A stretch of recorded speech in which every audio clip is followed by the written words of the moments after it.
కూడా ఆయన కూడా స్టేలోనే ఉన్నారు. వాస్తవంగా చెప్పాలంటే ఓటుకు నోటు కేసులో అడ్డంగా దొరికిపోయినటువంటి దొంగ అని రేవంత్ రెడ్డి గారిని కూడా మాట్లాడుతూ ఉంటారు ప్రజలందరూ.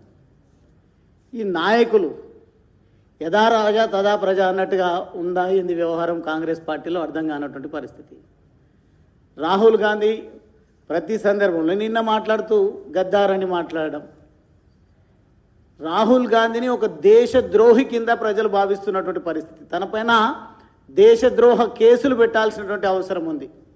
ఇప్పటికే భారతీయ జనతా పార్టీ నాయకులు అదేవిధంగా నరేంద్ర మోదీ గారి పాలన పైన తన వ్యక్తిత్వం పైన గౌరవం కలిగినటువంటి భారత పౌరులు ఎన్నో రకాల కేసులు రాహుల్ గాంధీ పైన బనాయించాలని పోలీస్ స్టేషన్లను కోర్టులను సంప్రదించినటువంటి పరిస్థితి.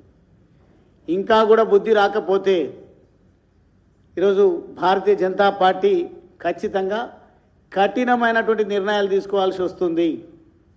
ఎక్కడ అడుగు పెట్టకుండా రాహుల్ గాంధీని అడ్డుకునేటువంటి పరిస్థితులు ఏర్పడతాయి. వెంటనే బేషరతుగా రాహుల్ గాంధీ క్షమాపణ చెప్పాల్సినటువంటి అవసరం ఉంది. ఈరోజు ప్రపంచమంతా కూడా కీర్తిస్తూ ఉంది నరేంద్ర మోదీ గారి పాలనను, తన వ్యక్తిత్వాన్ని. ఏ దేశానికి వెళ్ళినా, ఇటలీకి వెళ్తే ఇటలీ ప్రధాని మన భాషలో హిందీ భాషలో మాట్లాడుతూ వ్యక్తిత్వం గురించి మాట్లాడడం జరిగింది, హార్డ్ వర్క్ గురించి మాట్లాడడం జరిగింది. కేవలం ప్రజలను మభ్యపెట్టే మాటల ద్వారా నేను ప్రధాని అయితా అని పగటి గలలు అంటా ఉన్నాడు రాహుల్ గాంధీ. ఎంపీగా ఓడిపోయినటువంటి పరిస్థితి. అదేవిధంగా ఏ రాష్ట్రానికి ఎన్నికల ప్రచారానికి వెళ్ళినా అక్కడ కాంగ్రెస్ పార్టీ భూస్థాపితం అవుతున్నటువంటి పరిస్థితి. కాంగ్రెస్ పార్టీ అంటేనే ప్రజలు పట్టించుకోలేనటువంటి పరిస్థితులు ఏర్పడ్డాయి. అటువంటి పార్టీకి నాయకుడిగా ఉంటూ ఏదో ఆ పార్టీ అధికారంలోకి వస్తుంది, ఈ తిట్ల పురాణంతోనే అధికారంలోకి వస్తామని ఒక భ్రమలో ఉన్నట్టుగా కనిపిస్తూ ఉంది. సక్సెస్ అయ్యి ఉండొచ్చు రేవంత్ రెడ్డి, ఎందుకంటే గతంలో బీఆర్ఎస్ ప్రభుత్వం, టీఆర్ఎస్ ప్రభుత్వం ప్రజలకు ఇచ్చినటువంటి హామీలను మరిచి నోటికి వచ్చినటువంటి మాటలు అటువంటి వాళ్ళను మాట్లాడడం వల్ల ఈయన ఏదో శుద్ధపూస అనుకొని ప్రజలు భావించిండ్రో ఏందో కానీ గందరగోళానికి గురైనరు. ఇక్కడ కాంగ్రెస్ పార్టీకి ఓట్లు వేసిండ్రు, కాదనడం లేదు.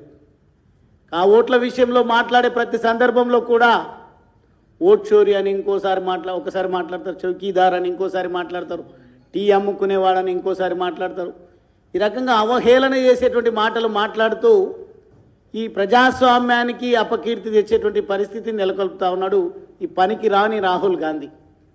అందుకే ఎక్కడ చూసినా సోషల్ మీడియా వేదికలలో హేమంత్ బిశ్వ శర్మకు సంబంధించినటువంటి అస్సాం గౌరవ ముఖ్యమంత్రి గారి ఏ రకంగా నీ నుంచి పక్కకు తప్పుకున్నాడో, నీ పనికి రాని నాయకత్వం నుంచి విముక్తి చెందిండో నీ కుక్క కథ చెప్తే అర్థమవుతుంది. అట్లా కుక్కలాగా మొరుక్కుంటూ పోతా ఉన్నాడు రాహుల్ గాంధీ.